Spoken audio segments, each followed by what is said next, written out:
दोस्तों, जब मैंने अपने करियर की शुरुआत की थी, तब मैं एक सेल्स प्रोफेशनल था। लेकिन जैसा मेरा करियर आगे बढ़ते रहा, तो मैंने देखा कि एक सेल्स पर्सन के लिए मार्केटिंग को समझना बहुत ज़्यादा ज़रूरी होता है। और जो सेल्स पर्सन मार्केटिंग समझता है, वो किसी भी कंपनी के बिजनेस को एक नेक्स्ट लेवल पर लेके जा सकता है।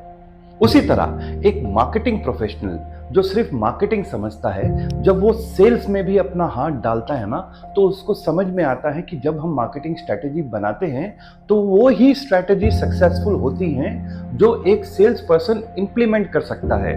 उस मार्केटिंग स्ट्रैटेजी जिसको आप इंप्लीमेंट नहीं कर सको या जिससे रिजल्ट नहीं आए, उसका कोई असर नहीं होता है। आज के ज़माने में तो एक नया वर्ड आ गया है।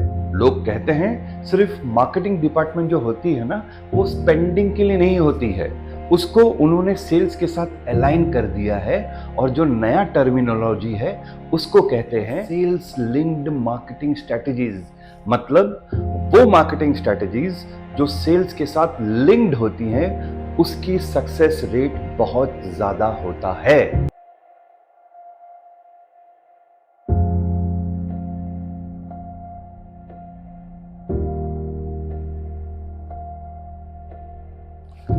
आज का जो हमारा विषय है, उसका नाम है above the line marketing technique.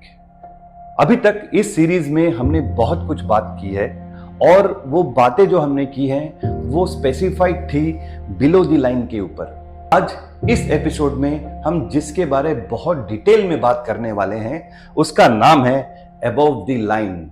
देखिए, बिलो द लाइन जो होता है वो स्पेसिफाइड एक्टिविटी होता है, जिसका एक डिफाइंड टेरिटरी होता है। वो इनएक्सपेंसिव होता है, लेकिन उसका रिजल्ट जो है बहुत जल्दी आता है। लेकिन जब हम अबव द लाइन की बात करते हैं, पहला, वो बहुत एक्सपेंसिव होता है। दूसरा, उसमें सेल होगा नहीं होगा किसी को नहीं पता। एक चीज जो अबव द लाइन करती है बहुत अच्छी तरह से, वो है किसी भी ब्रांड को अवेयरनेस दिलाना।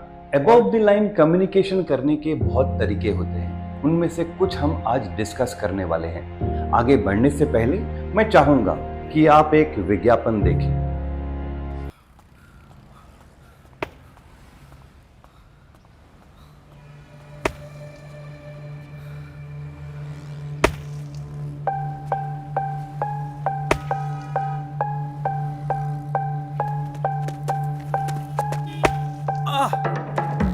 विराट सर, और कोई प्लेयर नहीं मिला? क्या करूं सर, मुझे सिर्फ आपका ही विकेट चाहिए।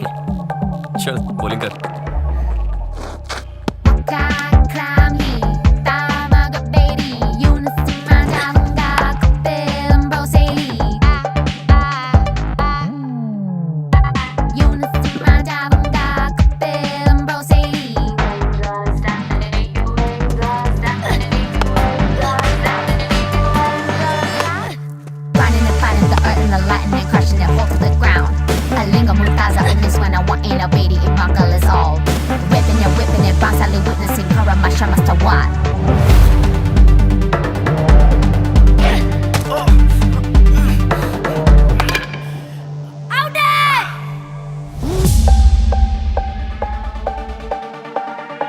जब स्टेमिना बड़ा होगा, कोई चैलेंज बड़ा नहीं होगा।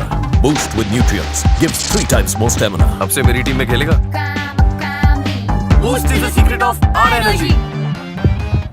तो देखा आपने कि एक सेलिब्रिटी स्पोर्ट्समैन किस तरह एक बच्चे के साथ एक क्रिकेट के खेल में एंगेज हो जाता है, और ब्रांड ने किस तरह इमोशन डाला है उस पूरे एडवर्टाइजमेंट में, ताकि लोगों को एक इमोशनल अपील हो और वो बिल्कुल डायरेक्टेड है अपने टारगेट ऑडियंस की प्रति।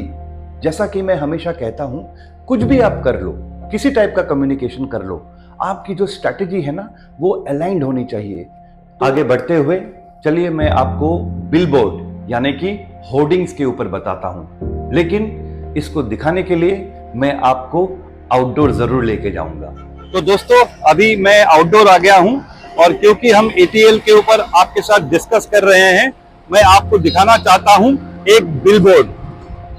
तो हम एक और लोकेशन पे आ गए हैं। जैसा आप देख रहे हैं, बहुत लोग हैं, बहुत रश है यहाँ पे, और ऊपर एक बिलबोर्ड है जिसपे एक सेलिब्रिटी स्पोर्ट्स पर्सन है। तो अभी मैं एक ऐसे बिलबोर्ड के सामने हूँ जो आधुनिक टेक्नोलॉजी से बना हुआ है और वो डिजिटल है। तो देखा आपने, जितनी होर्डिंग्स लगी हुई हैं वो एक पब्लिक स्पॉट में लगी हुई हैं जहां पे काफी लोग आ रहे हैं, जा रहे हैं और सब उस ब्रांड को देख रहे हैं। क्यों? क्योंकि उसकी प्लेसमेंट ऐसी जगह है और उसका साइज इतना बड़ा है कि कोई उसको मिस ही नहीं कर सकता। तो हो क्या रहा है यहाँ पे? सेल हो रहा है, नहीं हो रहा है, कोई नहीं जानता। लेकिन जो सबसे इंपॉर्टेंट चीज हो रही है वो है ब्रांड अवेयरनेस। और अवेयरनेस से क्या होता है, कहीं ना कहीं एक डिमांड जागती है, एक जिज्ञासा जागती है, जिससे लोग उस प्रोडक्ट को तलाश करते हैं। एक और मीडियम के ऊपर मैं आपके साथ बात करूंगा जिसका नाम है प्रिंट मीडियम। प्रिंट मीडियम में क्या होता है, जब भी हम कोई विज्ञापन डालते हैं किसी भी न्यूज़पेपर में या किसी भी मैगजीन में, तो हमारी रीच बहुत बढ़ जाती है। वो हमारे प्रोडक्ट को कंज्यूम करेंगे नहीं पता है, लेकिन अवेयरनेस जरूर हो जाता है। Sharp consulting and implementing company ने प्रिंट मीडियम का बहुत अच्छा इस्तेमाल किया है। हमने अपने विज्ञापन काफी मैगजीन्स और न्यूज़पेपर्स में दिए हैं और इससे हमें काफी ब्रांड अवेयरनेस मिली है। 2 एग्जाम्पल्स की अगर मैं आपके साथ जिक्र करूं तो उनमें से एक है अपर क्रस्ट मैगजीन जिसमें हमारा एड आया था, और दूसरा एक प्रसिद्ध न्यूज़पेपर जिसका नाम है इंडियन एक्सप्रेस। उसमें भी हमारा एक पेज का एक एडवर्टीजमेंट या एडवर्टोरियल आया था।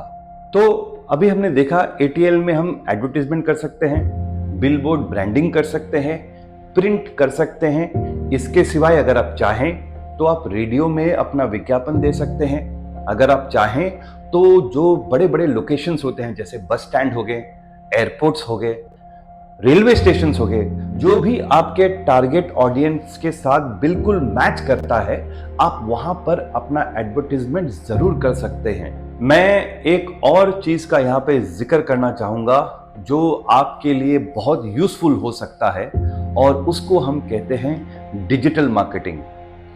देखिए, बहुत सारे लोग अपना मोबाइल फोन, अपना टीवी, अपने गैजेट्स छोड़ते ही नहीं हैं।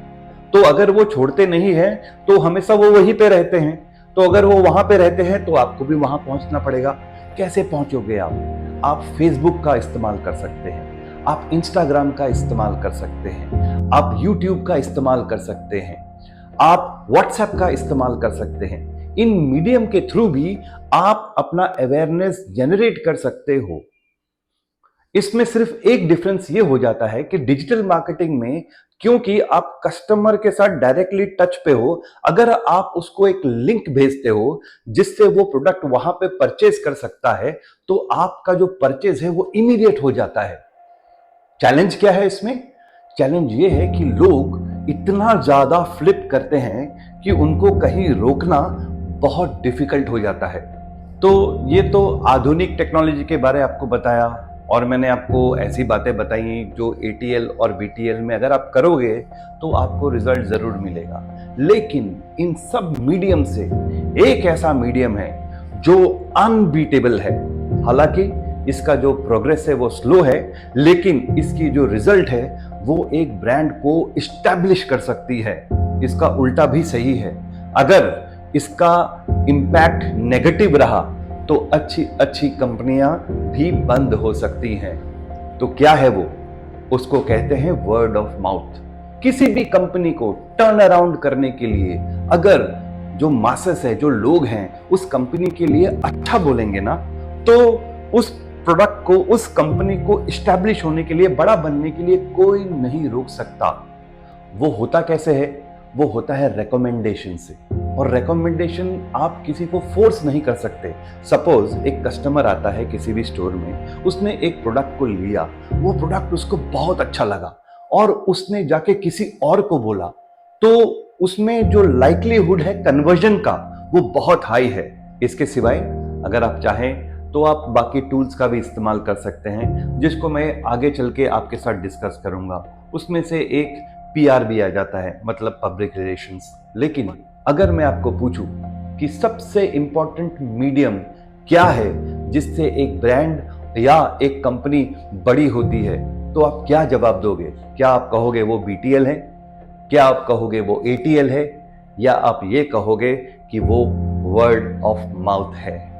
मैं भी ये आशा करता हूं कि आप मेरे इस YouTube चैनल को देखें और आपको वो पसंद आए। मैं आपसे दरख्वास्त करूंगा कि जिस तरह मैंने आपको बताया है, वर्ड ऑफ माउथ एक अनबीटेबल मीडियम है। आप भी मेरे चैनल को काफी लोगों को रिकमेंड करिए ताकि वो समझ सके, और जब आप बोलेंगे ना तो लोग डेफिनेटली उसको देखेंगे और उसको समझेंगे। तो यही मैं आपसे आशा करता हूं। Thank you very much. Wish you all the best.